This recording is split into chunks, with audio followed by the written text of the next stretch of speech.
There is a pattern going on and repeating that you see in a lot of ancient art, like Egyptian art, Mesopotamian art, and I think it's a tradition that's deeply rooted in African culture. And these artists have taken that early vocabulary and have just brought it into the everyday world of their surroundings, whether it's cooking a meal to farming or having a party, and they're just documenting that world, the animals that they relate to in their farms, the birds in the air, the countryside and the jungle, and they just simplify it in their painting techniques into these flat graphic patterns that are very elaborate and quite beautiful. His shapes were very simple. He used some detail. Some of his followers tend to use a lot of detail. The detail kind of reminded me somewhat of some of the Chinese pen and ink, or the post-impressionist George Seurat's Sunday Afternoon famous picture, where you have so much detail that you kind of get an impression of something larger. And that's also reminiscent of the other artists that were used pointillism. It's sort of you could see the evidence of that in his drawings of a peacock, where you have the peacock feathers and the detail, or his drawing of a leopard or a tiger, you've got those stripes.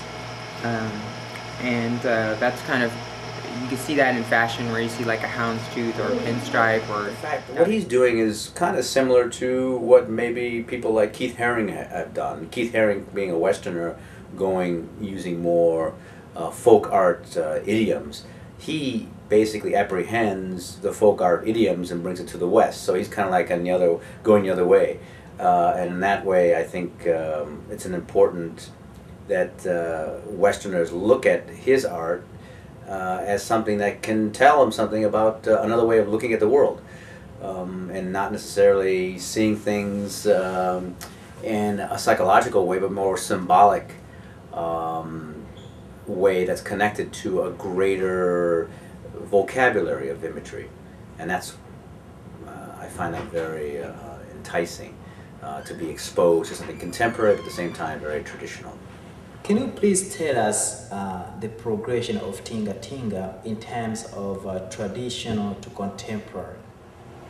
Well, Tingatinga art, as it was initially developed by Eduardo Tingatinga, primarily used a fairly square masonite panel, flat background, singular subject, created with fairly geometric sorts of stylistic application of color. The colors were fairly bright, and as we moved into the more contemporary vein of Tingatinga,